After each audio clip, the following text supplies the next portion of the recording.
Hey, good morning, everybody, and welcome to Invisible Condition. It's not all in your head. I'm your host, Jeff Pearson, and we want everybody with an invisible condition to know beyond the shadow of a doubt that you do have a voice, you have a community, and you are not alone. And to that end, I have an amazing guest today that I'm excited to introduce you to. In 2007, Tina Brandau found herself recovering from an crazy, unimaginable accident while training for a marathon. Doctors said she would never function beyond the level of that of a child, which, doctors are there to give you the worst case scenario. We get it. Okay. Obviously, she didn't listen. So Tina is now a two-time best-selling author, award-winning motivational speaker, and sought-after success coach. She's amazing. She's an amazing example of what's possible. So let's welcome Tina to the show. Here we go. Hey, there we go. Good morning, Tina. Thank you so much for being here. This is awesome. Thank you, Jeff. I'm so glad to be here with your whole crew today. All of us, everybody, all the crew, all of you out there right here. And yeah, bring it on. Man, this is cool. So to just explain to us, if you would, Tina, what was this unimaginable accident that happened while you were training for a marathon? What happened there? It is the most unexpected story ever. It truly is. And it continues to just surprise people. So I'm going to let the cat out of the bag and kind of give you the behind the scenes. I went training for a marathon, and I was not a runner, but I was running for a very good reason to train for this marathon. So I trained everywhere, including when we went away. So my husband and I had taken my kids camping, and we were at a different place, and I went for a training run around this beautiful lake, only to find that a tree snapped, fell, and hit me in the head. Come on. Seriously, what are the odds, right? Exactly. It's not something you hear about. And actually, the trauma doctor actually said it best, I think. And that is, look around you. There's trees and rocks everywhere on the ground. Right. But you don't hear about those accidents. How do you think they got there, right? Right. Two major reasons we don't hear about them. People don't survive them, number one, or if they do, they're unable to share the story. Yeah. So I can tell you that I have met so many people in this journey that have never heard of anybody getting hit in the head by a tree and coming back from a recovery like this. So it's been quite a unique story to share with people. I love it. We'll dive into all of that. Yeah, that is, I think, because yes, that is something you don't hear every day. By the way, yeah, what happened to you? Got hit in the head by a falling tree. Right. Okay. Sure. What do people do with that? Like you tell people that, what's their normal response to that? The number one response is, do you mean a branch? And I'm like, no, Right? I made a 40-foot tall, 10-inch diameter pine tree. It's not a branch. And at that point, they just get this shocked look and they Yeah. literally don't say anything at that moment. It takes a minute for them to take it in. They probably think they're looking at a ghost, Are you really here? You know? Did that Oh, really happen? Is she really telling me the truth? Yes, I really am. he's lying. Come on. That kills people. That you don't survive from that, right? Oh my gosh. So, Yeah. okay. So how did you cope with the initial diagnosis from the doctors when you went to the doctors, obviously. I mean, probably ambulance came, you went to the hospital, all the things. Um, like tell us, was that must have been a process in itself. Like what? Oh, it was quite the process in and of itself. Yeah. So I went to trauma unit, and I happen to live in a place that has several really good health systems around it. And they knew that I was in significant trouble when they asked me where I wanted to go. And I'm in Michigan. I worked in Ann Arbor, Michigan. And they asked me if I wanted to go to Ann Arbor. And I uttered, "What Ann Arbor?" And they're like, "Oh, this is what Uh-oh. we thought." So they ended up taking me to the University of Michigan in Ann Arbor Trauma Center. I don't remember the most of it. I've gotten stories of it, but there is one particular story, and I don't want to let this one out because I think your readers will just crack up, or your listeners will crack up if they read the book. It is hysterical. What I was actually able to hang on to had nothing to do with my condition. I was able My to goodness. do one If, thing. if they get a hold of your book, Yeah. when they get a give a hold of my book, they'll get to hear the funny story. when they get a hold of your book, What I got give upset them about. give them a word or a something so they know what the story, like when they see it, they're like, oh my God, here's the story. It is the thing that I was focused on in the trauma unit. And it Okay. had nothing to do with my accident. It was so out of place. And it's the one thing that I had clarity about. With a head injury, it can be, oh my God. Yeah. It could be anything. Yeah. It could literally be anything. So It yeah, can. that'll be it. Okay, everybody, you got all you need now. Yeah. By the way, speaking of that, two things, speaking of the book, you've got two of them behind you, Yes. but the QR code that I just put on the screen is a list of links, a link tree Mhm. that you have that has everything that anybody would want to ever know about you, about your books, right? This is Grand Central Station for Tina. Grand So Central Tina, yes, it is. So you'll be able to find my books. Basically, it's going to take you to different parts of my website, so you don't have to go popping around and bouncing around. But it's got the information about the books out there. So that's where you want to go. You want to go there. And what's the title of the book where that story is?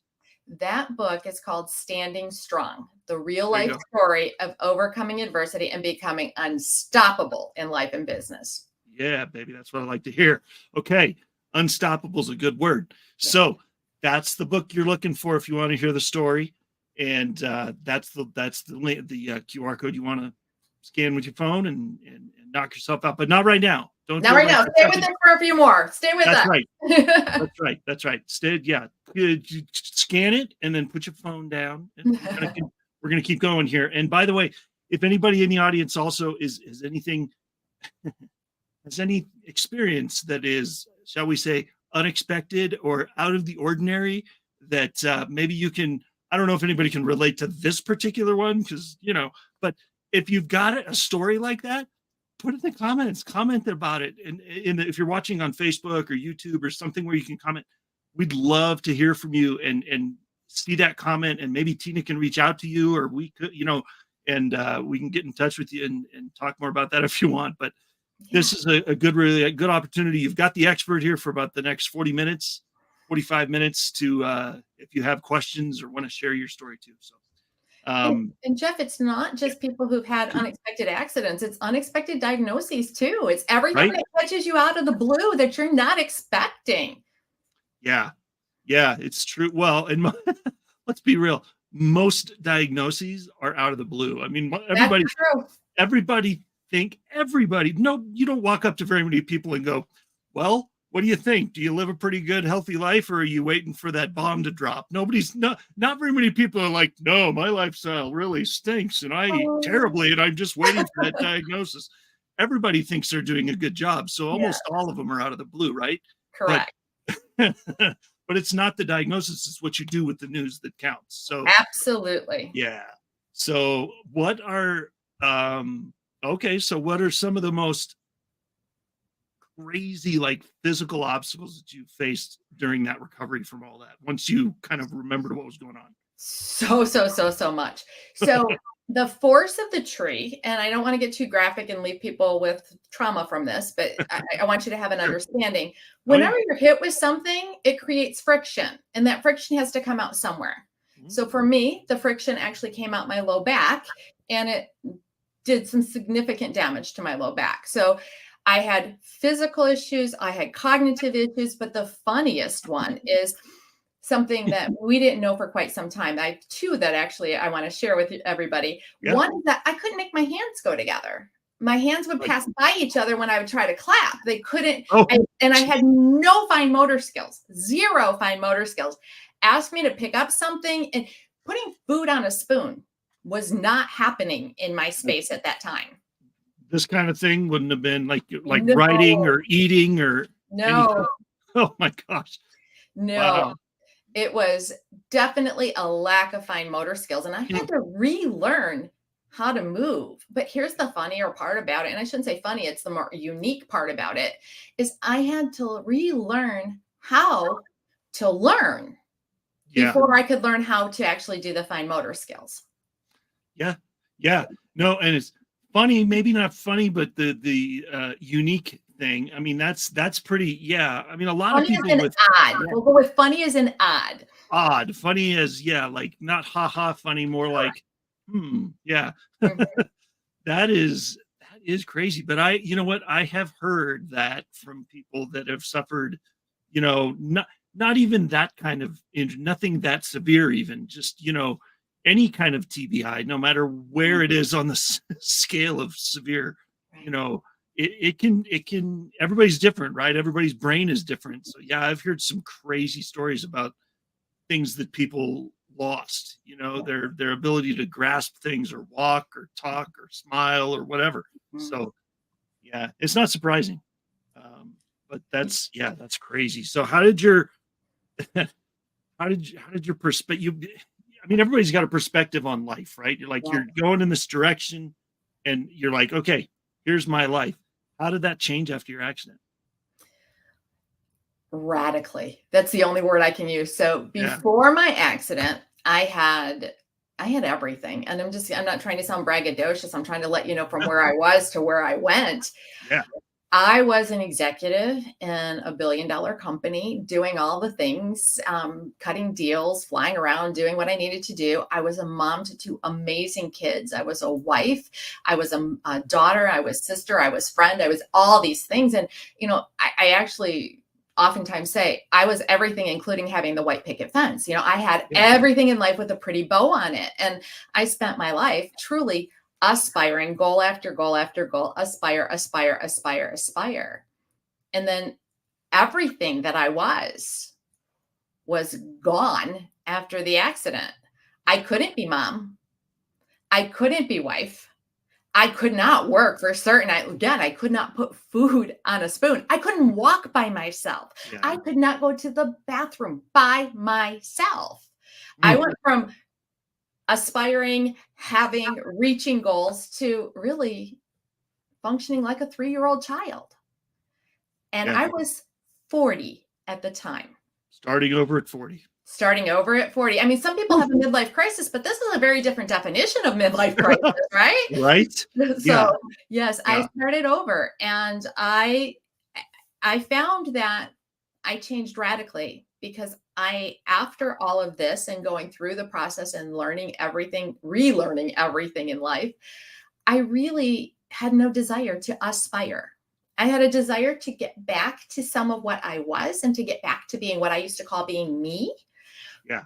but I didn't want to aspire anymore. I actually changed my focus. Now, I had I did get back to being in corporate America. I did go back to doing all that because I wanted to prove to myself I had healed, That you could. that I Yeah. could. Yeah. And when I got there, I was like, why did I do this? Seriously, why did I do this? I did it because I wanted to check a box, and I checked the box. And then I said, you know what? It's time for a change. And what I did at that point was change my words. I changed my aspire to inspire. Right. And I really want to inspire people for the rest of my life. I love it. It's like you got a do-over at 40. You know, it's Oh, like how big time do like over. you look back and you go, oh my gosh, if only I could change this or this or this or this. It's like you got to rewrite your whole story at 40 years old, which I know what happened was crazy, and I'm sure you wouldn't wish it on anybody, but Correct. but to have kind of that, like, flip the switch and you get to, like, now you've got your faculties back and you get to decide, do I really want to do that? That's Right. so cool. Like that. No, It is. not very many people get that opportunity.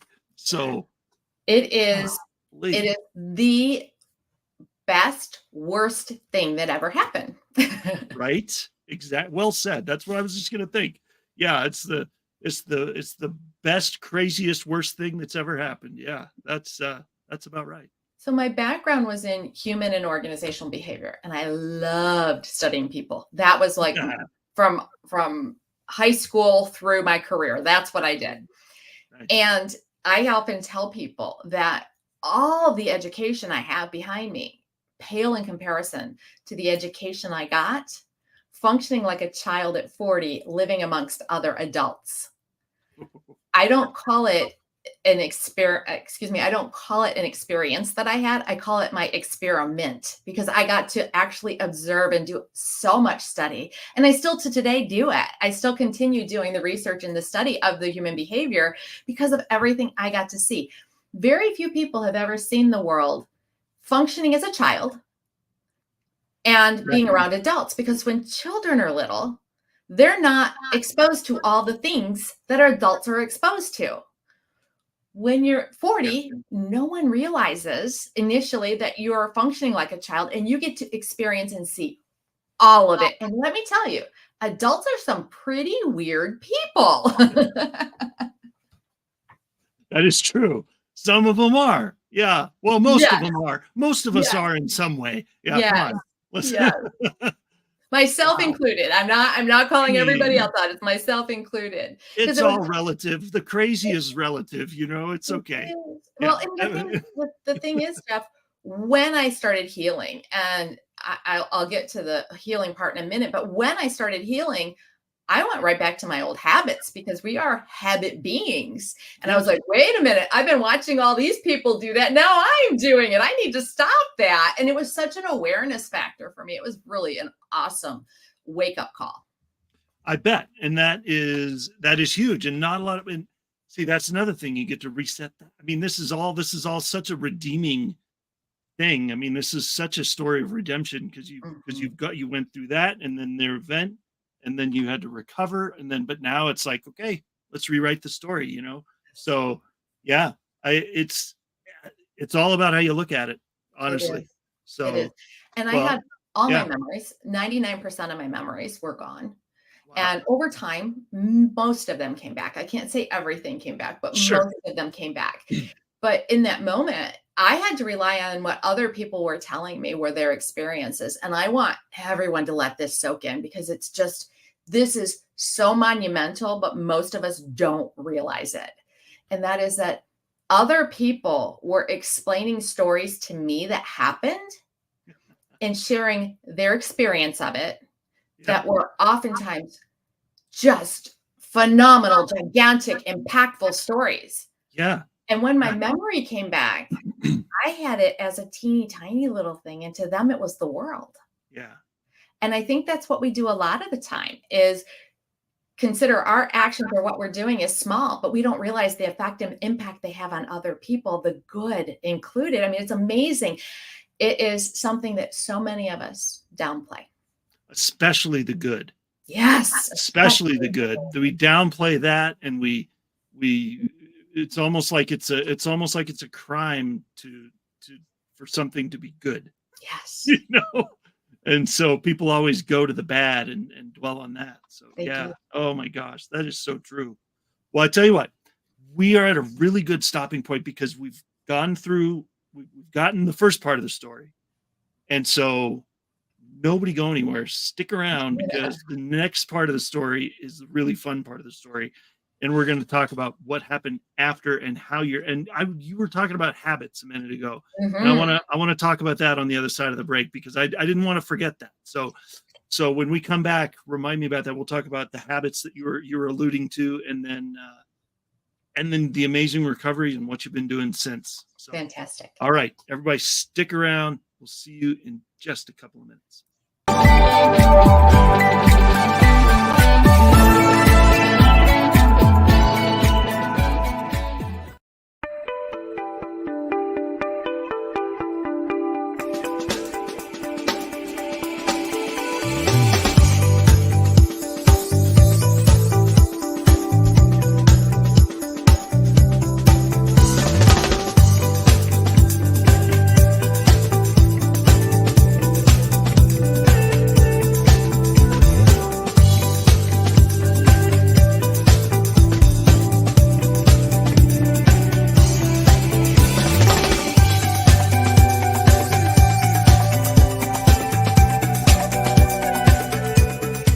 Does your to-do list have you feeling stressed? Does your list include tasks like responding to email and phone calls, collecting forms and paperwork, and sending quotes and invoices? Have you been neglecting posting updates to your social media accounts, email newsletters, or content on your website? Maybe you need help to get digitally organized. I'm Selena, one of the owners at Office Mercenary, and we're a US-based virtual assistant agency. We can take care of all of these tasks and more so you can get back to focusing on the things you love about your business. Our team is happy to work with you and your individual needs. So schedule a call with us, bring your to-do list, and stop doing the tedious tasks. My name is Adriana Morrison, host of the Health Revolution TV show. Join us Tuesdays and Thursdays live, 10 a.m. Pacific, 1 p.m. Eastern Standard Time, where our mission is simple: engaging conversations, elevating health and wellness, empowering transformation. Right here on the Achieve TV channel on E360 TV.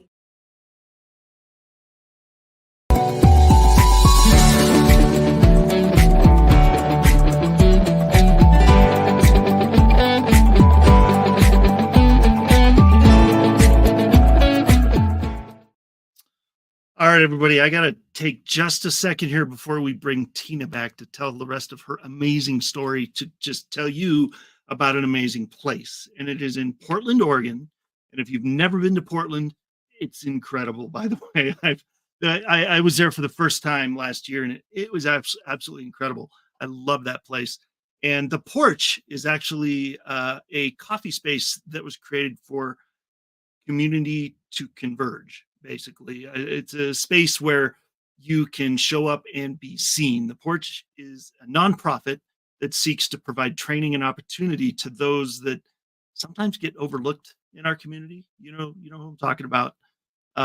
Coffee, though, is so cool because it can be a vessel that can cross all those boundaries, and it enables us to preserve dignity through the act of generous hospitality and building relationships. And that is what the Porch is all about. So if you like good coffee, I love good coffee. If you like good coffee, this place is your place. And no matter where you are in the country, you can experience the amazingness of the Porch anywhere. Go to their website that's on the screen, scan the QR code. You can order any of their coffees.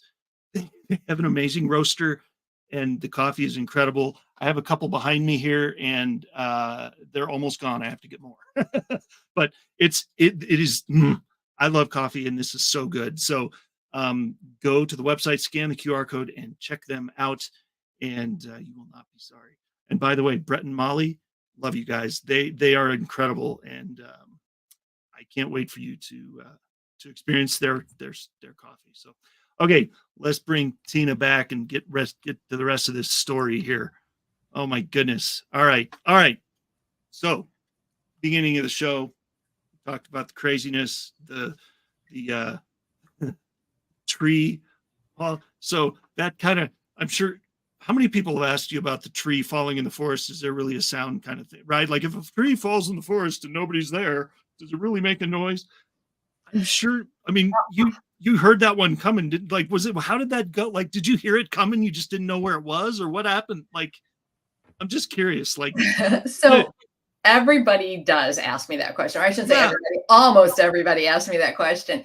So I was just rounding a corner around the lake and I heard this sonic booming sound. And as illogical as this sounds, I was convinced, you know how we can convince ourselves of things that aren't true? sure. I was 1,000% convinced that it was a pack of coyotes that were chasing me. That's what I was convinced. How coyotes would make a sonic booming noise, I have no idea. But that was where my brain went. And I was 1,000% convinced that's what was going to happen. But it was not. So basically, the tree had dry rotted and it snapped off its roots and it just fell. I ran faster than I knew I could, truly faster than I knew I could. And that probably saved my life because it didn't come all the way across my whole body, which it would have taken me down completely had I actually been a little slower. Yeah. Yeah. Wow. That's crazy. I'm sorry. I'm sure everybody asked you about that. I didn't want to be that guy, but I couldn't, I don't know why that occurred to me during the break. I was like, surely there must have been a sound or something, you know, but yeah, I totally get it though. In that kind of situation, your brain does play weird tricks on your mind, you know, and it's like, oh, okay. All right. Well, I guess this is here we are. So our brains actually play tricks on us even when we're not in that kind of situation. It tries that's true. It kind of convinces us of things that may or may not be true. That's 100% true, man. On a stinking daily basis too, right? Yes. Good and bad. Yes.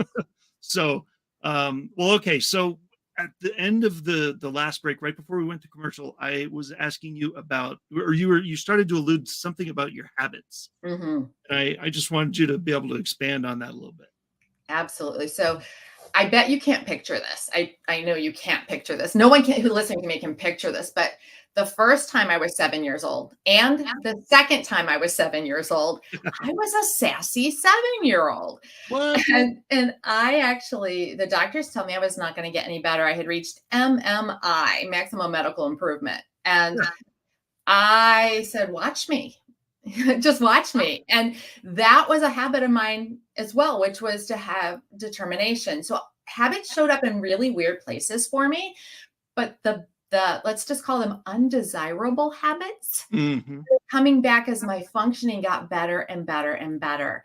Things that we would not necessarily want to have. Like, let's be candid. A lot of us actually struggle with our own self-talk. And my self-talk was not negative while I was healing, but it started to creep back in. As I got better and better and better, I'm like, wait a minute, what is this that's happening to me? I didn't have that. Now I do.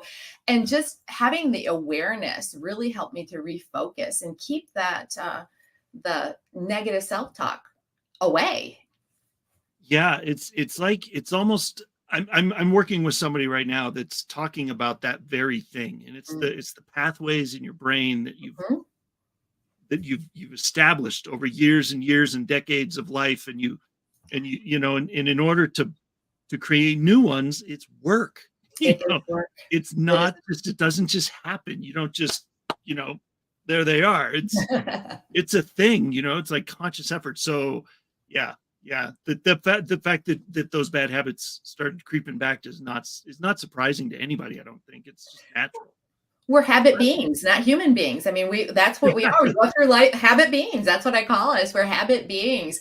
And for me, one of the things that really helped was I still wasn't functioning so well. So I was able to actually just, when a thought would come in my head that was not helpful, I could just say, bye-bye. I could just say bye-bye. And that was kind of my functioning at that time. And I knew that if a thought wasn't helpful, I needed it to not be there because I didn't have room for anything else. My brain, if I were to even try to read like a couple sentences, my brain would shut down. Wow. So I had very little processing power, and I wasn't going to give it to the negativity. And so it really became a question of questioning several things. Like over time, when I could function better, it became, is this true? If it's not true, I'm letting it go. And when you start asking yourself, is it true? You may find yourself still kind of not being honest with yourself because you're convinced, right? Like I was convinced of those coyotes. You're convinced of things. So I would say, is it true? Yes or no? And then I would say, is it really true? Is it really, really true? And I had asked myself that several times. And eventually I kind of go, yeah, that's not true at all. Like, all right, it's not true. And once you realize it's not true, you let it go. Yeah. But you do have to bring yourself back into the questioning several times to get it there. Sometimes. Well, and a lot of people, I'm actually kind of impressed that in your state, after all of that, that you were able, that you had I mean, that must have been so ingrained to do that, which speaks to you, speaks positively of your, your past experience of that being a thing, that you automatically went there. Like, is this true? Because a lot of people would just, I mean, let's be honest, a lot of people would have just wallowed in it, and well, this is my life now, and they wouldn't have even questioned it, because it's like, well, if it's a habit, it must, but not all habits are good. Right. And so, in fact, most of them aren't. So, so yeah, that's amazing. For whatever reason, and I still don't understand how this came to be, for whatever reason, I had an awareness that if I didn't shut out the negativity, I wasn't going to get to be me again. And I wanted to be me so badly that I was able to be on the offensive for that. And it's really, it is hard. I mean, between the imposter syndrome and the way we talk to ourselves, and there's so many things. And so basically what the book is I wrote the story in the first half and I wrote the life lessons in the second half. And in the second half are really those things that I observed people doing and eventually found myself falling back into, and how I saw them, how I experienced them, and some of the aha moments that I've had people say, it's like sitting down and talking to your best friend, because your best friend, or excuse me, sitting down talking to your best friend who knows you better than you do yourself. Yeah. Because it is such an ingrained thing for us to do the things that we know how to do or that we've been doing. And it was really an undoing of that happened over time. I bet. Yeah. And just for people that are, maybe didn't catch this part at the beginning, in the first segment, maybe they're coming and going and they haven't been watching the whole episode. Tell us which book, the QR code, by the way, everybody, the QR code that's for those that weren't here for the first part of the segment, the QR code leads to Tina's Linktree page, which has everything you want to know, everything that you would ever need to get a hold of her, everything about, goes to certain parts of her website to point you in the direction of her books. So which book was this one? This one is called Standing Strong. It's the real life story of overcoming adversity and becoming unstoppable in life and business. Love it. Okay, so that's the one. And if you go back to the first segment, there was actually something kind of funny that you're going to want to see in that book anyway. So so just trust me, just order the book and just you'll be good. So so while you were going through this, good, bad, ugly, all of it, can you talk a little bit about, like, I'm sure there was some like societal, I'm tied in a knot here for a sec, societal or like personal, like stigmas or anything like that, people like seeing this grown person acting like a 4-year-old, and just navigating all that with this stuff going on. It was that was a very huge part of this process. And I want to jump first, if I can, into your thing about whether or not we would wallow in what was going on. Oh yeah. People tried to wallow for me. Yeah. They pitied me enough, and they'd be like, "Oh, it's so bad." I'm like, "No, I'm alive." Right. And they're like, you can't be happy. I'm like, I'm not happy it happened, but I'm really happy I'm alive and I get this opportunity. And it was just so there was such a stigma that if you were injured, you had to be wallowing. It was so huge. I say people tried to wallow me to death and I wouldn't let them. And I'm so thankful I had the tenacity to stop them from bringing me down, because it would have been easy for them to be an anchor for me and I wouldn't let them. So there is definitely that stigma. The other thing that happened to me that I was not expecting, well, first of all, I wasn't expecting any of this to be true. Be clear about that. But the one thing that I really was shocked by is how much my career was my identity. And all of a sudden, my identity was gone. Yep. And I don't know how often you or any of your listeners actually think about this, but the way people greet you when you're meeting someone new is typically, "Hi, I'm so-and-so. What do you do? Who are you and what do you do? Who are you and what do you do?" And I had no answer to what do you do, right? I had no answer to what do you do. So I will be honest about it. I'm not real proud of this moment, but I lied to people. I made up stories, and I did it like dramatically. Like one time a person asked me, "What do you do?" And I just said, "I'm a drug mule for the cartel." Those are the kinds of things I would answer people with, because it was on every fiber of my being was offended that you're going to judge me. And it truly was a judgment. Judge me by what I do or instead of who I am. And it was funny because I actually broke quite a few people from asking that by my answers. I had a similar experience after one of my surgeries back in 2014. I had a couple back-to-back brain surgeries, and they had to make some scars in some places that I hadn't had them before, and so they and one of them in particular was pretty visible, depending on what I was. It's right here, and it can be visible sometimes, and so people would ask me, what the heck is that? And a good friend got me a get well card or whatever after that surgery, and it was glorious because it gave me some really good ideas. Maybe you can use some of these. It said, "You want to don't tell them what." Paraphrasing, I don't remember exactly what it said, but something to the effect of, when people ask you what happened when you see a scar from your surgery, here's a few suggestions you could tell them. Don't tell them the truth. Tell them this. It was like I was jumping the Grand Canyon on a motorbike, or I was, fighting a grizzly bear. I was, I was getting in a knife fight with Freddy Krueger or something. It's like, what, you got to make up something, because then it'll make people go, oh, wait a second, no, that's not true. Tell me what really, and then it makes them pay attention, Yeah. And so it was, So I get it. I made stuff up too, because sometimes you have to for your sanity, And I really wanted to also demonstrate how offensive it is that people do judge you by what you do instead of who you are. And that's really a big piece for me. And now I do not ask anybody, what do you do? I don't. And beforehand, I was guilty of it too. I didn't realize it until I was on the other side. So yeah, I'm not in the habit of that either. I'll, like, when I do Zoom calls almost all the, welcome to the 2024, right? Everybody's on Zoom doing meetings. And so I'll ask them, nice to meet you. Where do you live in the country, and how did we connect? Who connected us? That kind of thing. And that's it. And throughout the rest of that 30 minutes or how many minutes we're on the call with each other, it comes out. Like, it's going to come out anyway. So, but your identity, you're absolutely right. Your identity is not what you do. Right.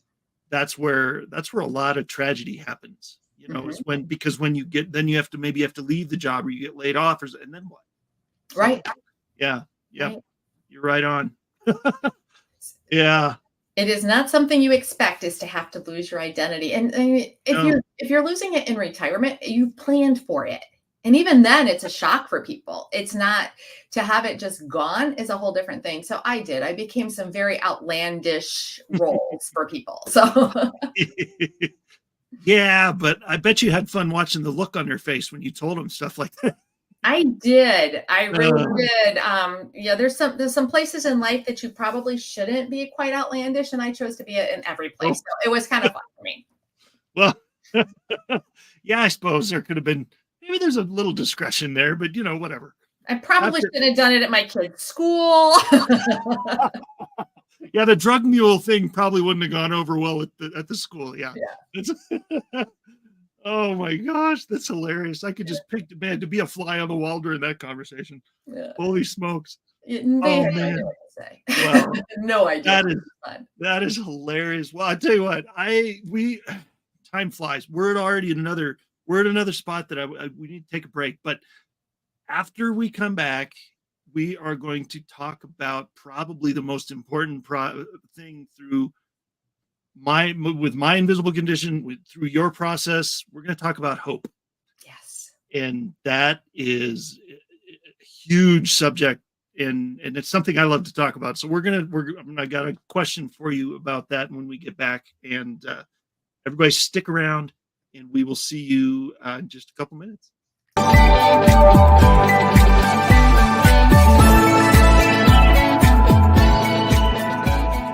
In a world where office workers typically receive 130 daily emails and have an 8-second attention span, CoreCentrica, with her 4 decades of international marketing experience, has partnered with the Learning Code Institute and their 30 years of neuroscientific research. Together, we are crafting unique messaging strategies that resonate, connect, and ultimately convert our target audiences. CoreCentrica, where award-winning creativity and disruptive neuroscience come together. Scan this code now, or call and click, and let us show you how CoreCentrica's partnership with the Learning Code Institute is influencing how businesses connect with their audience, foster engagement, and achieve conversions.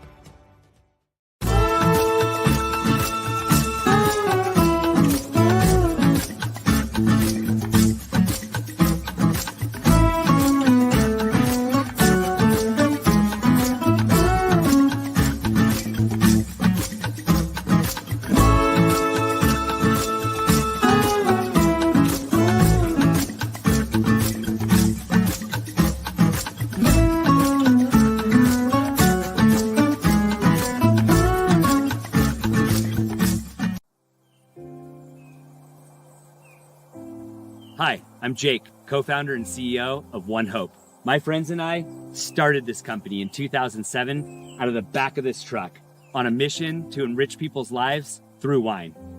Today, we've grown into a state-of-the-art Napa Valley winery that proudly houses a portfolio of award-winning wines which have touched lives through over 40,000 nonprofits at home and around the globe. And it's happening every day. Being rooted in local communities and contributing to initiatives that uplift neighborhoods, celebrate cultures, and promote community. It's what got us here.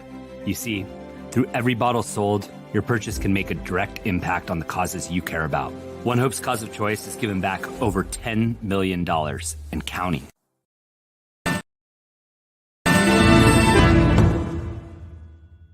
Hey, how you doing? My name is Greg Russell. I'm the host of TechnologyTuesday.com. You can find us on the Conscious Business TV network every Tuesday at 2 p.m. Eastern Standard Time for the latest resources to help you make more money in your business. Join us on E360 TV. Come on.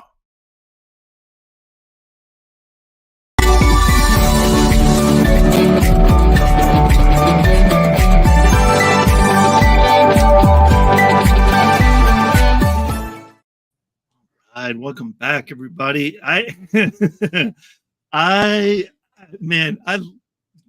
Russell, I saw you watching his little promo there. I was like, I love that guy. I so want to meet that guy sometime in person. Like he sounds like a guy you could just run up and give him a hug, you know? Yes.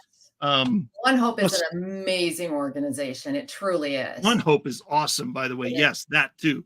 Are you so you've obviously had their wines, huh? I do. I actually, believe it or not, one of their partners that is part of the organization was present when my first book became a #1 bestseller. And she walked up and handed me a bottle that's gorgeous. If you want to do something that's a gift for your sponsors for an event or whatever, it's like this sparkly, beautiful bottle of wine that she walked up and gave me. And I've been around the One Hope world for quite a while now. Yeah, they're pretty amazing. I've been on a guy's show, good friend of mine. He's in northern Colorado. I'm in southern Colorado, and we've partnered together on his show several times. In fact, in March was Brain Injury Awareness Month. So he and I, had several shows on his podcast with that. And one of his main sponsors is One Hope. So we do. Yeah. So our nonprofit Hydro with Hope has been their charity of choice multiple times. It's been amazing. So yeah, I'm very thankful for them as well. They're phenomenal. And by the way, delicious. Yeah. Yes, Oh my God.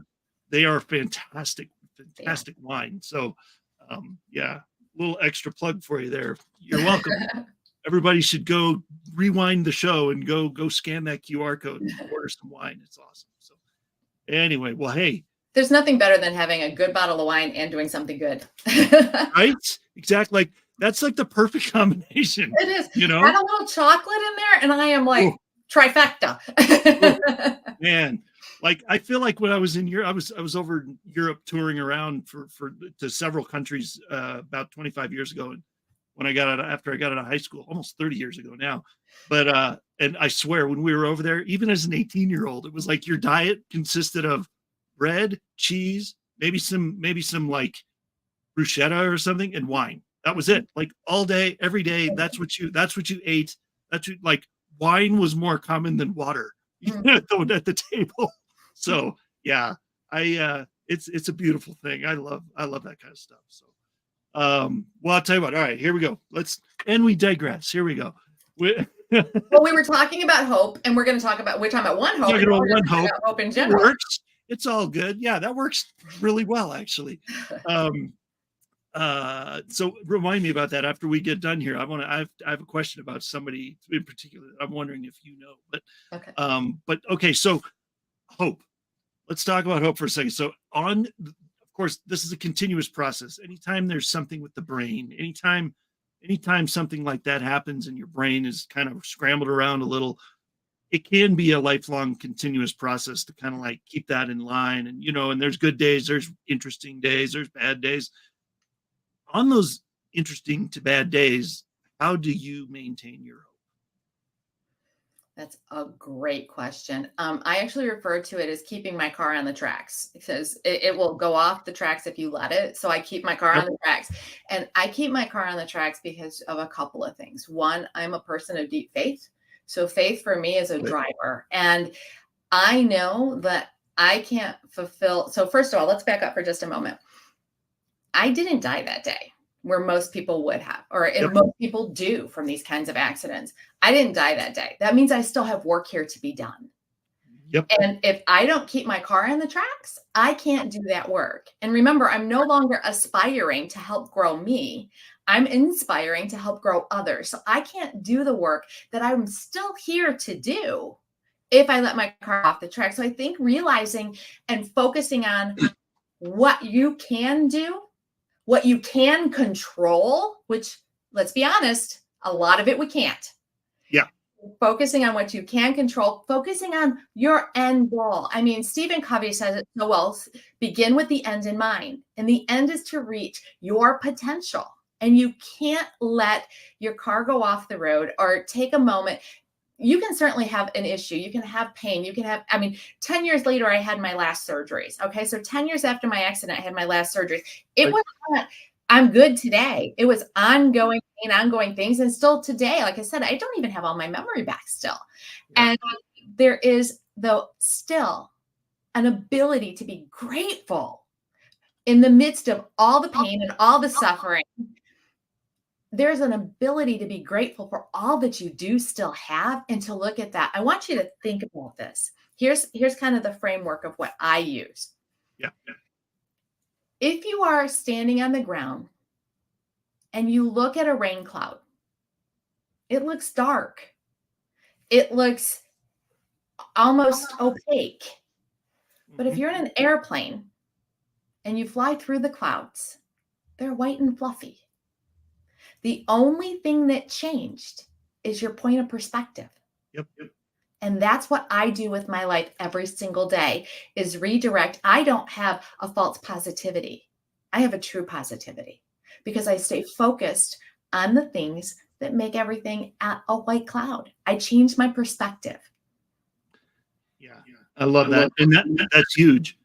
And you said you're a person of faith. And I think that's, I mean, we're Jesus followers in our house, and we, you know, the Bible and the, you know, all the things. And we, you know, that's what we lean on too. I mean, it's, you know, as a person of faith myself, that's it. I mean, he knows you better than you know yourself, and he knows the plans that he has for you. And they're for you to prosper. I mean, for crying out loud, you know, he's got a plan, roll with it. You know what I mean?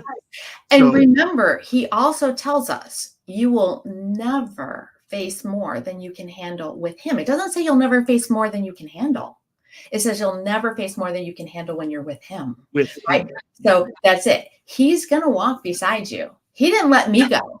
He didn't let me go. He did not leave me functioning like a 3-year-old. Did I get me back to here? No.